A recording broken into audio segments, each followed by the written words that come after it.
lovely watching people appearing, people I know and people I don't know, which is exciting. So welcome to the Porter-Phelps-Huntington Museum Summer Speaker Series. And I want to say a special thanks to Susan Lisk for dreaming up this series and inviting me to participate in it, and for everything she does to make this museum grow and change and be. The plan is to record this session. So Catherine, that's a reminder to hit record. And it also means if you don't want your face to be recorded, you can just turn off your camera. This series of summer talks is organized by the Porter-Phelps-Huntington Museum. The farmstead that houses this local history museum occupies the homeland of Pecumtuck, Nonotuck, Mohawk, Nipmuc, and Mohican peoples, displaced by the arrival of European families like the Porters, who came to Hadley in the 17th century and built this house in 1752. The museum recognizes the responsibility to acknowledge the peoples of this land, as well as the histories of dispossession alongside enslavement that generated the wealth reflected in this historic house and museum. Using collections, interpretation, programming, and through collaborative relationships, the Porter-Phelps-Huntington Museum is working to examine, address, and reflect on these difficult but necessary histories. This series, Bridging the Past and Present, is part of that process. It's supported by a Bridge Street grant from Mass Humanities, whose mission is to lead and support humanities programs to improve civic life in Massachusetts. Mass Humanities work is made possible by the National Endowment for the Humanities, the Mass Cultural Council, and the generosity of their donors. I have a clock, but now it will not do that again until it's time for us to end. This summer, the Porter-Phelps-Huntington Museum remains closed for tours and on-site programming, but the museum is delighted to be able to offer these bridging presentations about the history of this place and the many generations of diverse peoples who lived and worked here.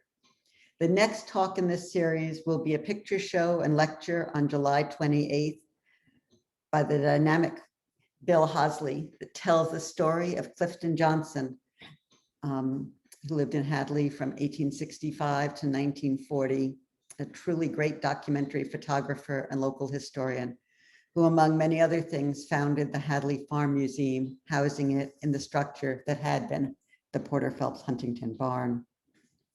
The National Scenic Byway Trail System that begins at the museum remains open for hikers this summer.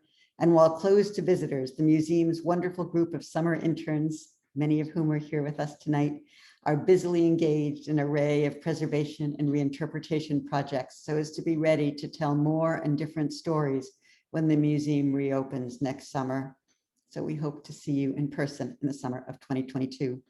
And if you appreciate this place and the work the museum is striving to do and enjoy this free programming, we hope you'll use the donate button on the Porter-Phelps-Huntington website to make a donation in support of the museum. So let me introduce myself. I'm Karen Sánchez-Eppler, and I teach American Studies and English at Amherst College. My own scholarship is about 19th century literature and culture. I've written about the literature of abolition, about childhood and children's literature in the 19th century United States, and about manuscript culture and archival work. And I'm a co-editor of the soon-to-be-released Oxford Handbook of Emily Dickinson.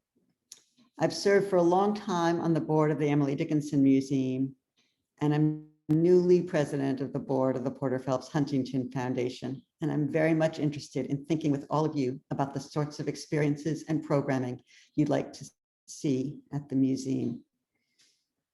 So my plan today is to talk for about half an hour, and then I hope we can spend the rest of the time in questions and conversation about these particular materials, but also about visions for the museum's future. And I'm gonna share my screen, which should work. All right. So can everybody see the museum, this place we wish we were gathered in the corn barn today instead of here? So, let's see. Excellent. Make this smaller.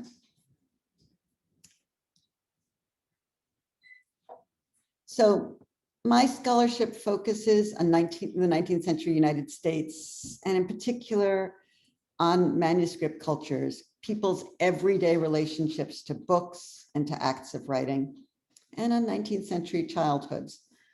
And the materials and project I'll share with you today is both about manuscripts and about children and generations and what family life is like. But I think before I do that, I want to say a little bit, even though most of the names I recognize here are people who already have relationships with this museum in one way or another, not everyone. And I want to take a little bit of time to say what I think is so intriguing and special about this house and land and its collections.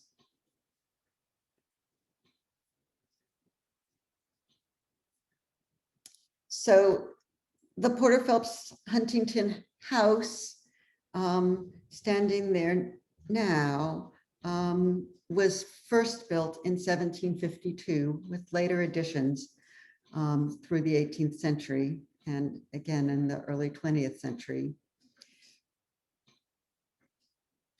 And it stayed in the same family into the middle of the 20th century when James Lincoln Huntington turned it into a museum. We were just this morning talking about the interesting decisions about what kind of museum it should be and what kind of story of the family it should tell. But even beside that question, to have the landscape so largely preserved, the house with fairly significant changes in the 18th century and important changes afterwards, but so much of the 18th, 19th century house still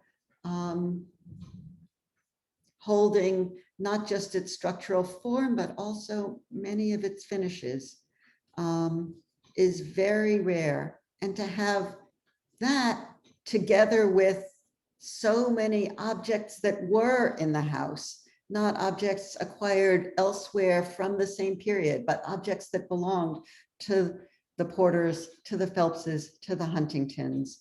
And then to have a paper record that is so large and continually growing, all together at one place, gives you a richer sense of everyday life, what it feels and looked like at different moments, than one can find in most other museums in this region or in the nation. It's a very special collection, and particularly so because though the Porters and the Phelps and the Huntingtons were an affluent family, an elite family, they are not extraordinarily unusual, famous people. And so much more a story of kind of affluent, but also everyday life. And as Marla talked so wonderfully about at the last of these sessions, this house didn't just hold these families, it also held all the people who worked here, and so tells a much wider story. And we'll get little bits of that in the materials I'm talking about today, even though I am mostly focusing on the family. That's a little bit of the house. Now, I'm going to be talking about these people and their children, Elizabeth Whiting Phelps, who married Daniel Huntington at her parents' house in 1801. And here's the family tree. So most of the materials that Marla was talking about in June, in the first series in this talk, come from those first two generations. And I'm really thinking here about the third generation and the fourth generation, about Elizabeth Whiting Phelps Huntington and her husband and their 11 children. And if you can, I don't know, can never tell how big things are on people's screens and what you can read, but go to what I can read. But you can see that for the first 5 years of her marriage, the Huntingtons had a new baby every year. Charles in 1802, Elizabeth in 1803, Williams in 1804, Bethia in 1805. And then there's just a slight lengthening of the space between births, with Edward born in 1807 and a similar 2-year spacing for John, 1809, John Whiting, Theophilus, 1811, Theodore, 1813, Mary, 1815. And then the family moved into this house. As you can see up above, Charles, Elizabeth's father, had died in,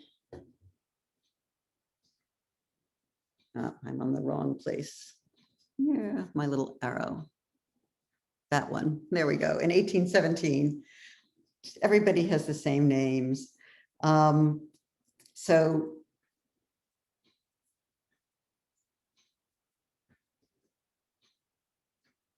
I'm all wrong. In 1814, it's too little for me to see what I'm pointing to here. So Charles died in 1814, and Elizabeth Porter-Phelps was also getting weaker and older. We know that she'll die in 1817. And so Elizabeth Huntington moves back home in 1816, and then has 2 more children born in this house. Catherine, born in 1817, and Frederick Dan in 1819.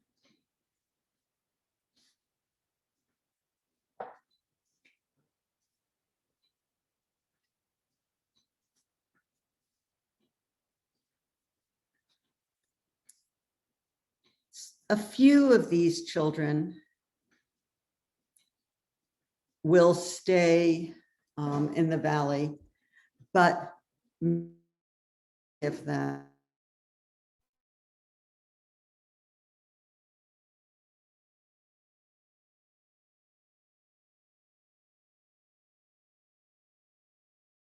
continues to live in the house after her parents die, and she's the last of the Huntingtons, or Porters, Phelpses, and Huntingtons, to live in the house in a full-time, this is my home way. The house gets left to Frederick Dan Huntington, and he uses it as a summer residence, as do then his children, his son, and other members of the family. So this is the generation I'm talking about now, is the last generation of a family really living in this farm, and the process of moving away from it. In 2012, I started a project with my introductory American Studies course of transcribing letters between Elizabeth Whiting Phelps-Huntington and her children. And we were sort of on the verge of getting to Dan's letters to the children when the pandemic struck and we said, we can't do this course that's so field trip centered this past year, and we didn't feel confident enough about where we would be in the fall to schedule it for this coming year either. So we've had in a little bit of a hiatus. But the project has been one in which students have transcribed letters, written summaries about them, tagged them, and then posted the transcriptions on this website. And so we started with Elizabeth Huntington's letters to her children, and then we moved on to the letters between the children wrote to her and wrote to each other, and I think we'll get to Dan in 2022 maybe. I'm going to share with you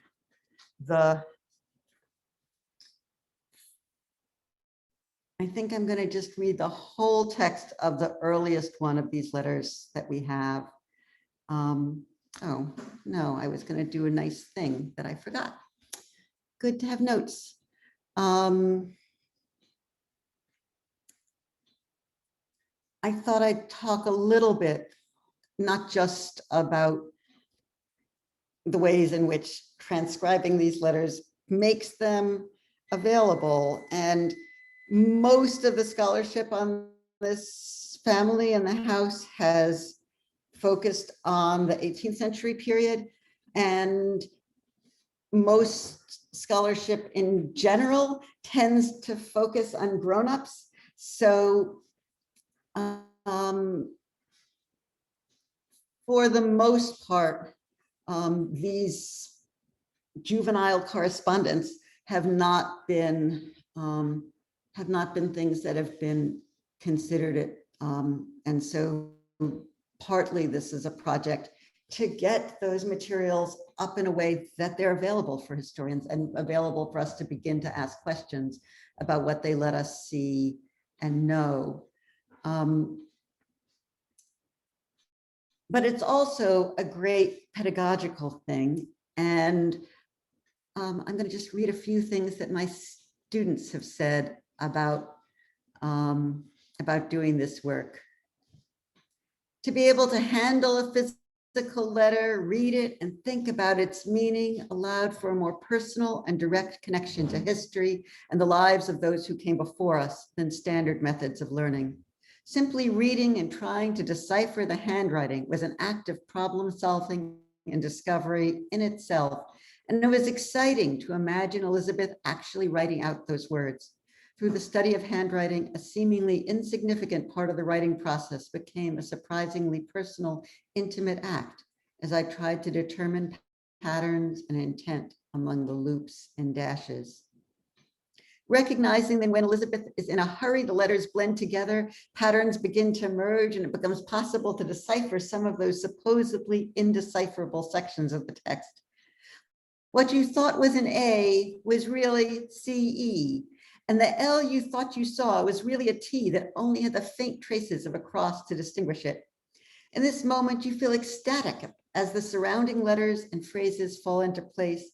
In this case, allutarian becomes celebration, and the paragraph without a relative staying with the family for the 24th of June into the celebration of independence begins to take shape.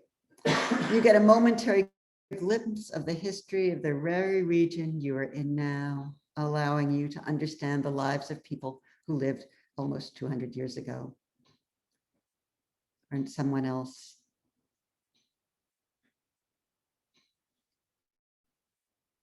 In transcribing Elizabeth's letters and connecting her tone with my own mother's tone, I have the feeling that Elizabeth was quite lonely with all her family moving away.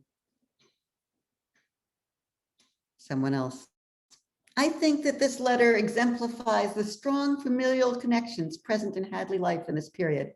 For the majority of the letter, the people who are mentioned are by name are family members. Clearly, family was very important, and maintaining connections when the family was spread out was crucial. I learned about a journey that this mother took to meet her newly born grandchild and could feel the excitement that she had by the way she underlined the adjectives to describe the baby as being healthy, little, fair, sweet, and the pride she had by having the baby be named after herself when she wrote, "The name is Elizabeth Phelps, after your mother," including 3 dashes for emphasis. Once I deciphered this, it became impossible for me to remain a detached observer, and I caught myself feeling emotionally attached to the family for a moment. And I just will read that little sentence from the letter that student was working on, Stuart was working on. We spent a week there. This is Elizabeth Porter-Phelps-Huntington Elizabeth Whiting Phelps-Huntington spending some time in Oswego visiting her daughter, Elizabeth, who had just given birth to another Elizabeth. We spent a week there very agreeably and set off on Monday morning with the addition of the 2 Elizabeths in our party, 3 Elizabeths in 1 carriage.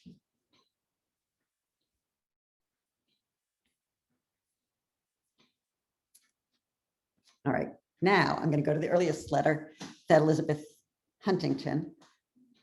Phelps-Huntington wrote to her children. And it was written when the family was still living in Middletown, Connecticut. And that new mother was herself a little girl. The Huntingtons' 2 daughters, Elizabeth 10 and Bethia 8, were sent to stay with their grandparents and their aunt and uncle at Elm Valley.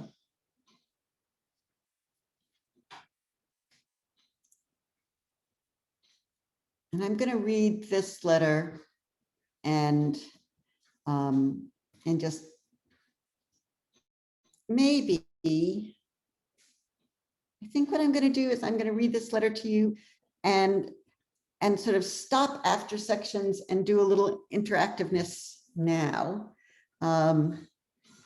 rather than keeping on having me just blathering on to you, because there's so many different things that you can see and learn in these letters. My dear daughters, I find that unless I write to you, I may not expect a letter, so I'm determined next time there shall not be that excuse. I am very much pleased indeed that you have learned to spin nicely. I thought in the course of all winter you might, but you have quite gone beyond my expectations. With regard to spinning, you have done well. And I love this turn. Do you do as well in obeying your grandpa and grandma and your aunt and in submitting to their advice and directions? Do you live peaceably together without foolish quarrels and disputes? So spinning by 1813 is a pretty old-fashioned thing for a family to do, for girls to learn how to do. It's no longer so necessary to spin one's own yarn, but clearly it seemed important to both Elizabeth Porter Phelps and to her daughter Elizabeth Phelps Huntington that their next generation, this 4th generation that had occupied this house, that the girls should learn how to spin. And so part of Elizabeth and Bethia getting sent to the farm was about making sure that they had that they had those skills.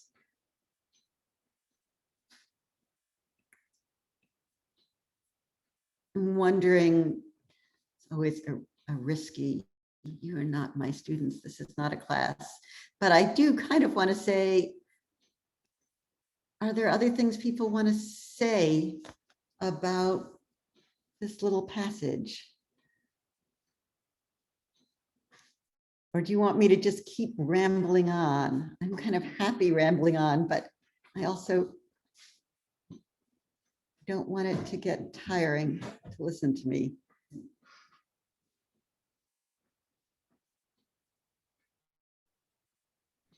We do have a few questions in the chat that have sprung up Okay. in response to the letters and what you've been talking about.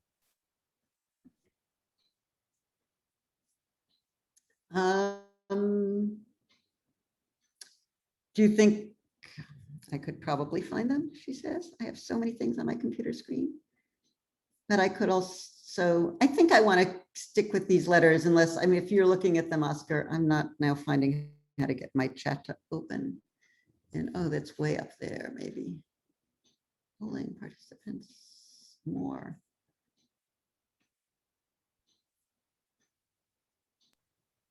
Or perhaps the questions could wait till the question and answer period. Yeah, no, these are great too, but yes. All right, so questions about the legibility.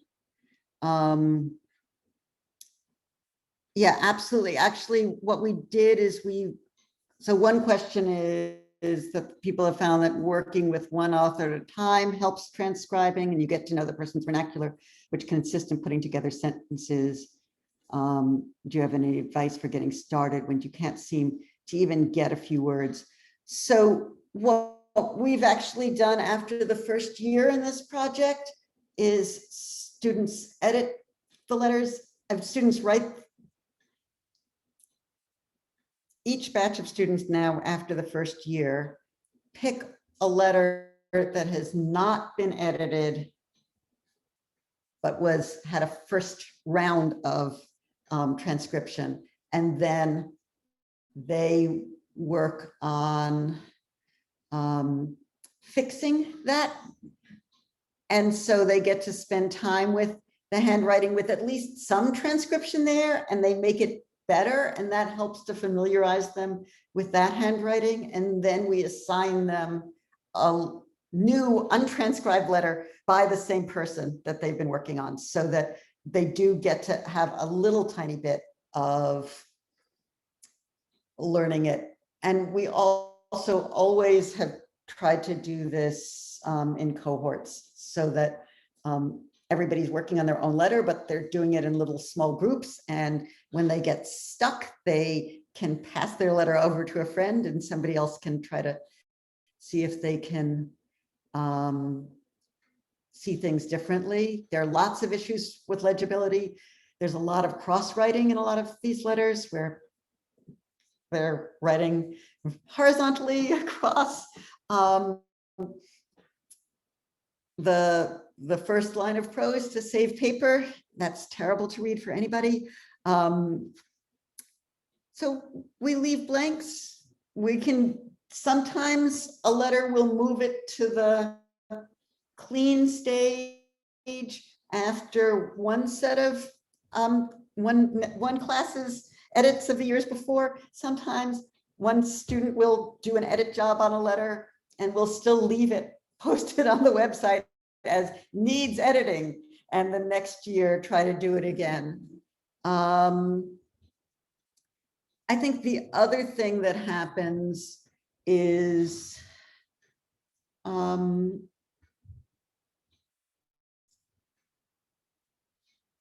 I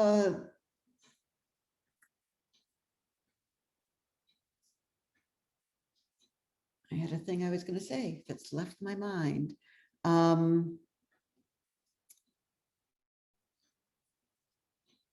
But it will come back, I'm sure.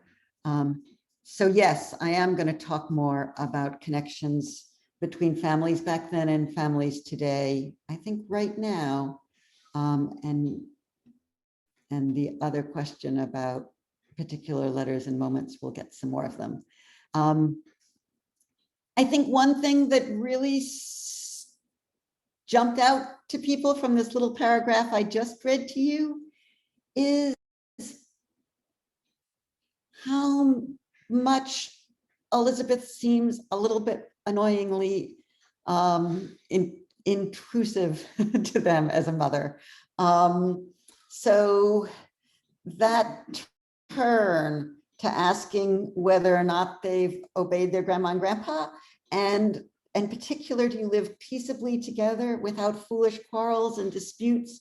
One of the things that my students often will notice at a moment like that in these letters is, oh, these siblings are not perfect. These siblings must argue with each other, because if they weren't two girls who tended to get on each other's nerves, their mother would not have written that question, right? This is a question like prescriptive literature in general that lets you see something about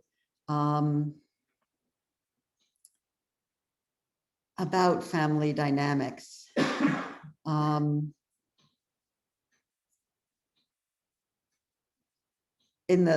A little bit later in the letter, she goes on, but above all, do you remember your creator, the God who made and keeps you, and that merciful savior who said, suffer little children to come unto me, and do not ever forget what a privilege it is to go to Christ, to ask him to forgive your sins and make you his own good children. This he can do, and none else can. I wish you to begin the catechism and learn and repeat every word for word. 4 answers every day. Last week, Edward began, he learned 2 in a day, and that's now got to how doth Christ execute the office of a prophet. I am much pleased with your reading the Bible and hope you are careful to read slowly, distinctly, and with propriety. Again, my students are really cognizant of the student rivalry thing that's going on here. That your little brother Edward is reading this much, answering these many, memorizing this far in the catechism. Where are you girls? So those kinds of dynamics, but also I think my students have really different relationships to the way that that Christianity functions in this family, and we often have really moving discussions about between the students for whom this language feels utterly alien, and the students for whom this language feels maybe more comfortingly present than much of what they're experiencing at Amherst College.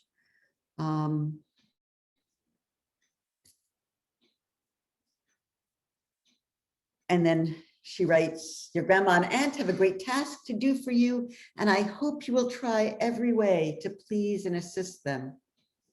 William, who would have been only 9 years old then, has written to you, and he and I have made some candy and send some to you. Then the small paper is for your grandparents and aunt, and that in the brown for Mr. Morrison, as I suppose you, Bethia, would like to give him something. And I send a few apples to your grandpa, supposing you two would like some that came from home. And later, when the Huntington family is living in this house and the children have grown up and are dispersed more different places, Elizabeth is always sending them produce from the farm, butter from the dairy. That sense of food from home is a really important part of the ways that she sees herself, keeping the family together and the relations between them. I also love this moment of the dispersal of candy individually wrapped for different people, including John Morrison, who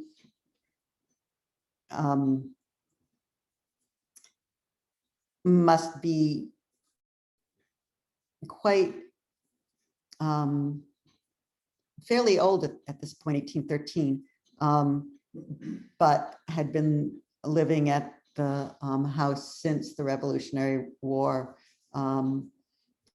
doing gardening work. And one of the things we know about Bethia is how much she too loved flowers and gardening. So it's a lovely little mark that even as an 8-year-old, she already had a special relationship with John Morrison, and her mother knows that she supposes that Bethia would want to give him something, some of this candy from home. I'm going to skip some more because I'm taking lots of time on this letter.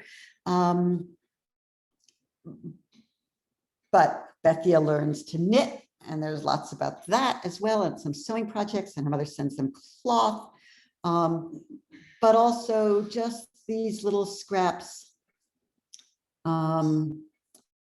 Elizabeth, you may tell your grandma that I should like to have your and Bethia's white woolen stockings colored like your others, if it's not too much trouble. You may likewise tell her that our steam washer does admirably. It is not more to wash them after steaming than to wash them in one suds. It's almost nothing to get the dirt out. Marcia does all the washing after 11 or 12 o'clock and washes the floor by night, which used to take me and Zuki both all day. And that's such an interesting little moment nugget of information about women's work, about servants, about the ways, about machinery, about changes in the one of the hardest pieces of labor in households, that work of laundering, the work when most wanted to pass on to others. And it's interesting too, if you can see at the very beginning of this letter, when Elizabeth dates it, she writes Thursday evening past 11. And here when she signs out, she says, it's now after 12, and you will therefore feel as if Ma ought to go to bed. When we talk to you, and you, Edward, and Whiting perfectly long to see you both, and I am sure you cannot think how much I wish to see you. It's enough to say, I am your mother. That dynamic of missing, I guess I have another little picture just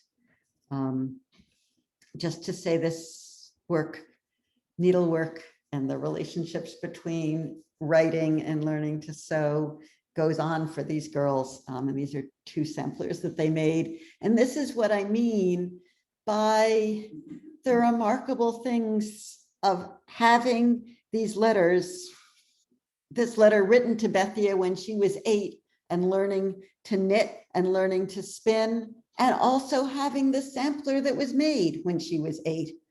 And that kind of doubleness, the museum, the collections are just made of that.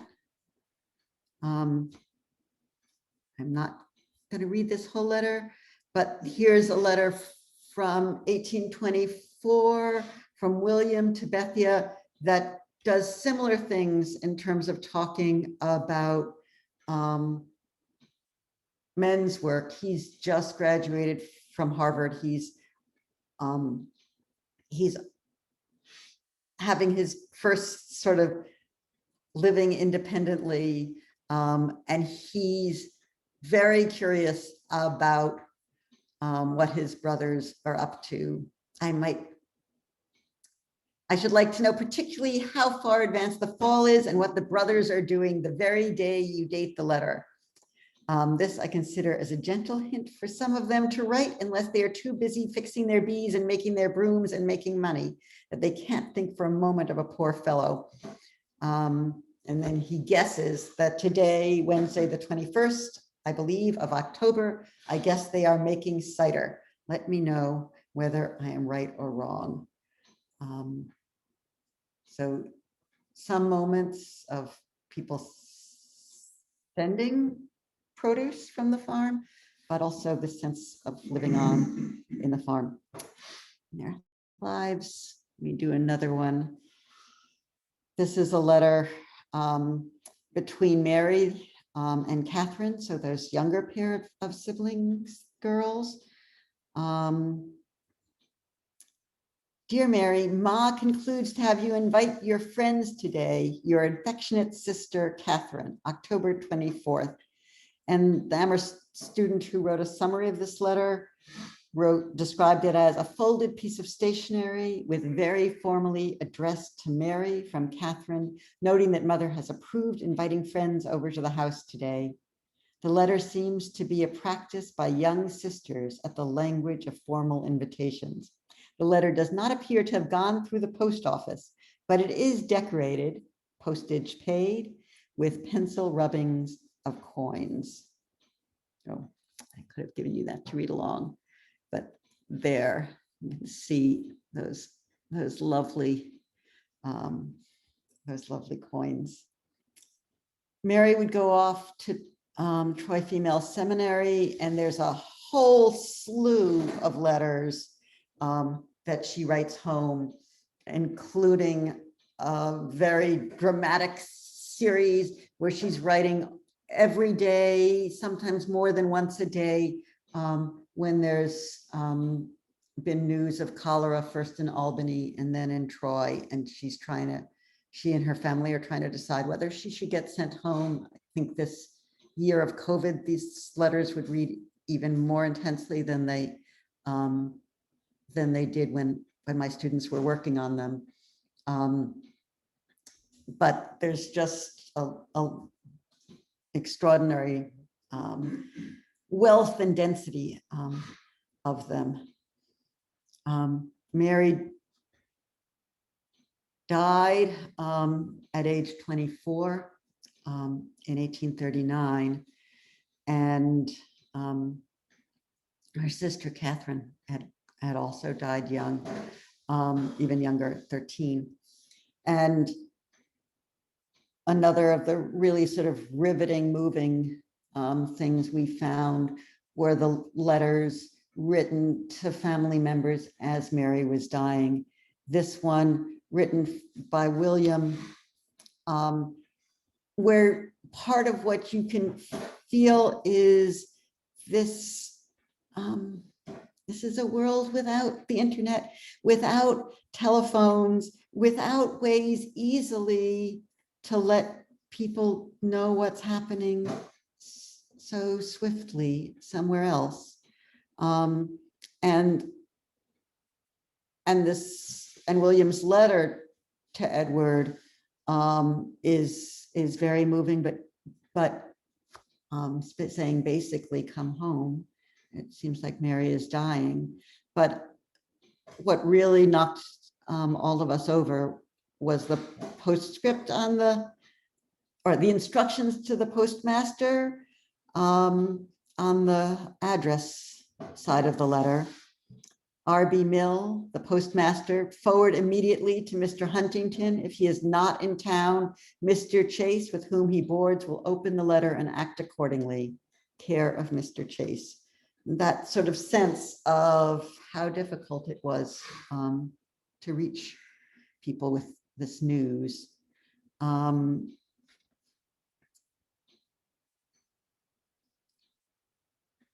William would end up doing school teaching, being a minister, doing some missionary work all around the Midwest.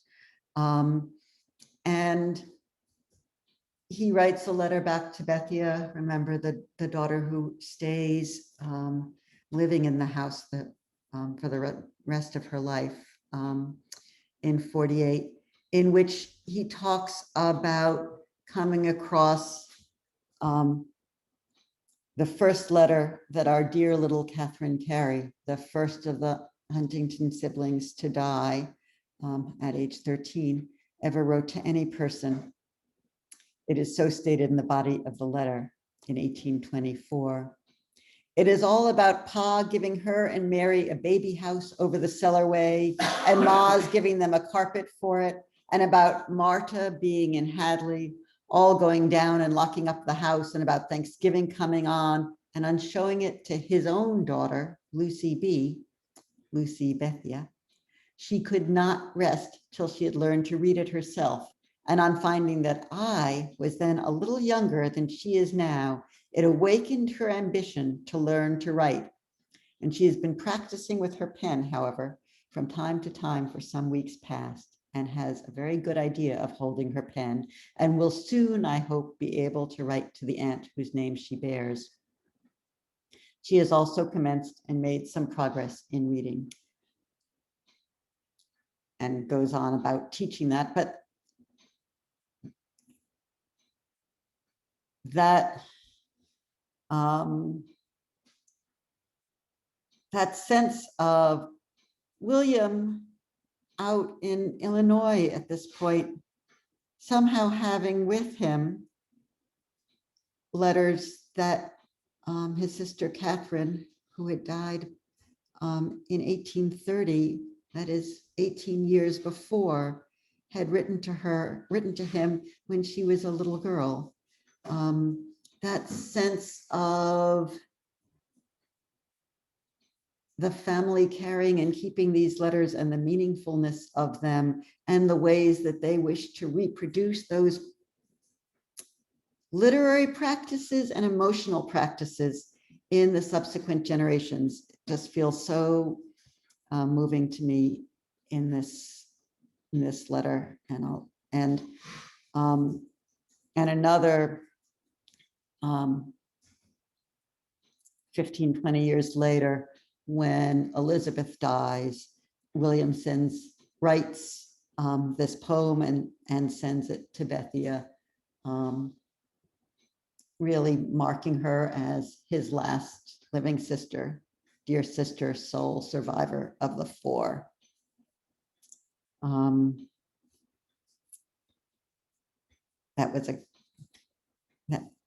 was again a remarkable discovery, and I'm just going to end my blathering on with this envelope. This is a letter that Elizabeth wrote to John Whiting Huntington.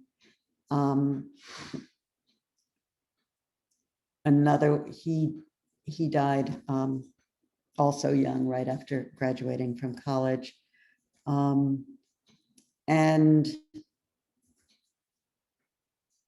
in the letter, she says a lovely thing about the everydayness of these letters.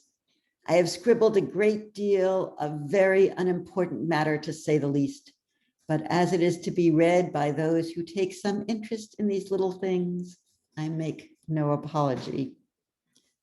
And again, in that mode of family cherishing of these materials, this envelope has written on it that it comes mother's letter of May 16th, 1828. So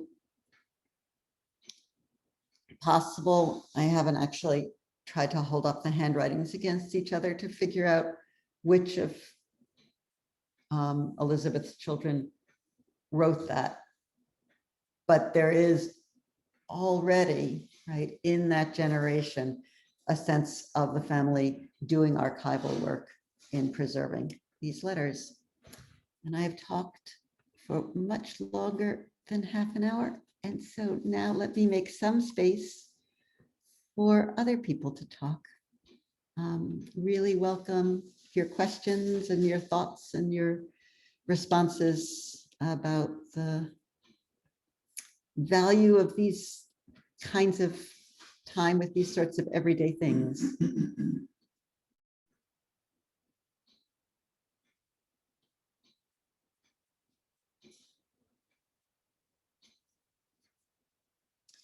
So there's another question that that says about the need. So what we've done on the website, and I guess I'll also just say to all of you, you're all welcome you're all welcome to visit it, and you're all welcome to transcribe things if you want to, or to further edit my students. So you just need to open a Scripto account for yourself, which is a free thing anyone can do. And once you have a Scripto password, you can just click edit and go in and fix mistakes. Every time I look at any of these letters, I find more mistakes that need fixing. So I think it never finishes, or maybe not never finishes, but certainly it's always partial. I read to you comments from my students about what they found moving and connective and illuminating about this work. I think there's also, they also wrote, very helpfully about what is partial and inadequate about these sources, how they tell you, what a small snippet of things they are, and how much you need to dig so much out of them. Go learn about steam washers. Go figure out, right, that comment about John Morrison matters to me because I know who he was. And also I've read other letters of Bethia, and I know about how much she would all her life love gardening. But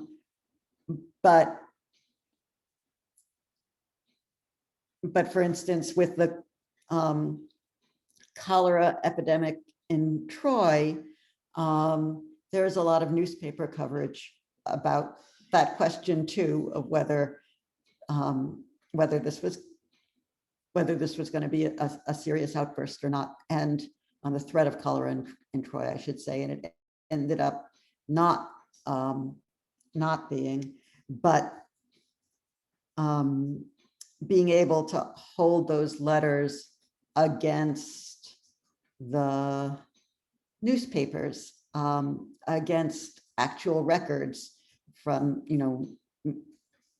town records, bureaucratic records of various sorts, church records, lets you see the things that the family doesn't see, and especially the things that children doesn't see. So they're not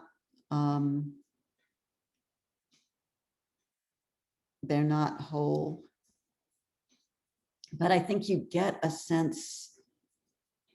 I think the thing that struck my students most powerfully, and that still strikes me most powerfully reading them, are the ways in which you get this kind of sense of family dynamics, and the ways in which those are different, and certainly I think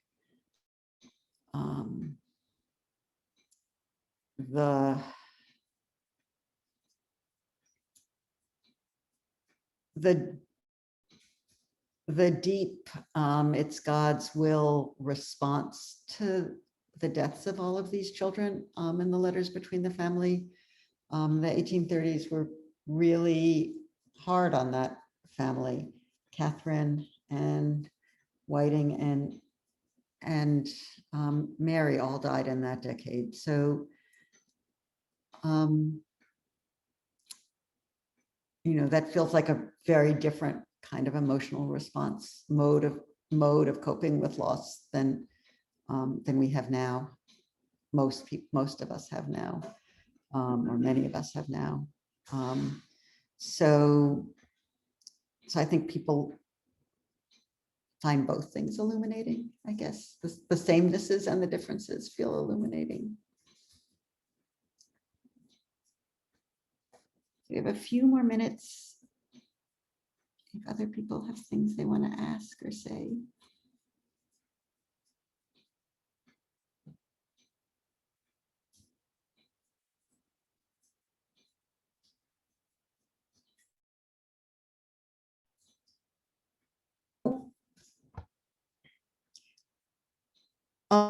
There's a question in the future, are there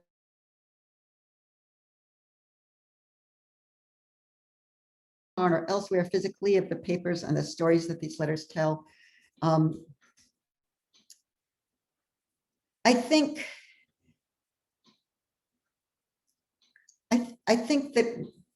that we really are trying in the museum to think about how to, like, what are the different ways of opening up the narratives it tells. And so there's about thinking beyond the family and paying attention to all the people who worked in this house. I think there's also thinking beyond the 18th century and thinking about what the lives in this house were like in the 19th and the 20th century. Are other ways that this can grow.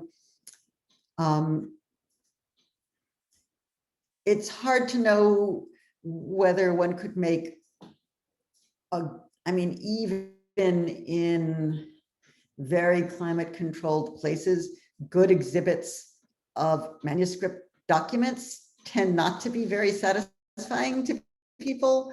People much prefer objects or paintings to pictures of people, to the actual like letter of people's handwriting.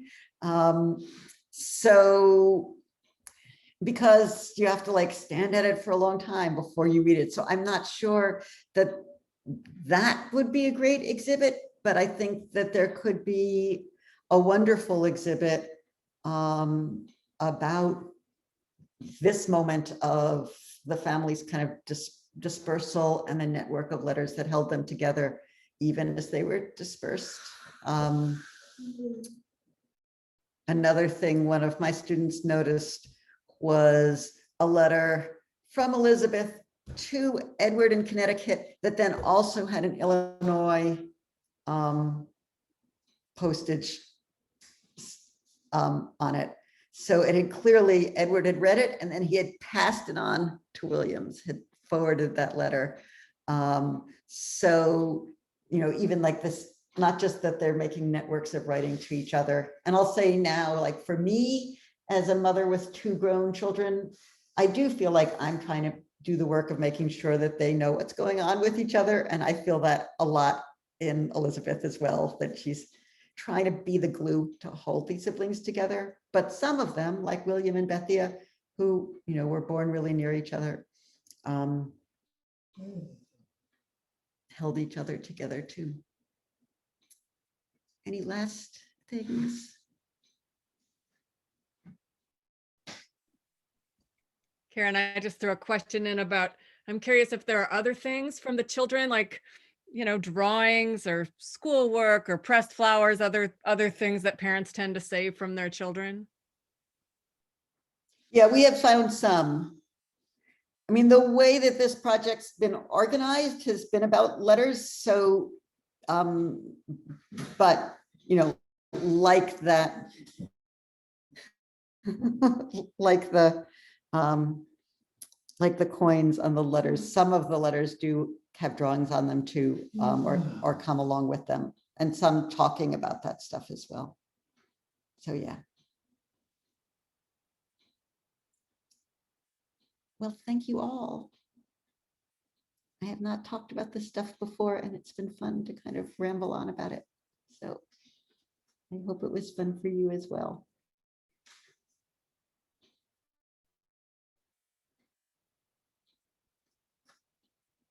Go well.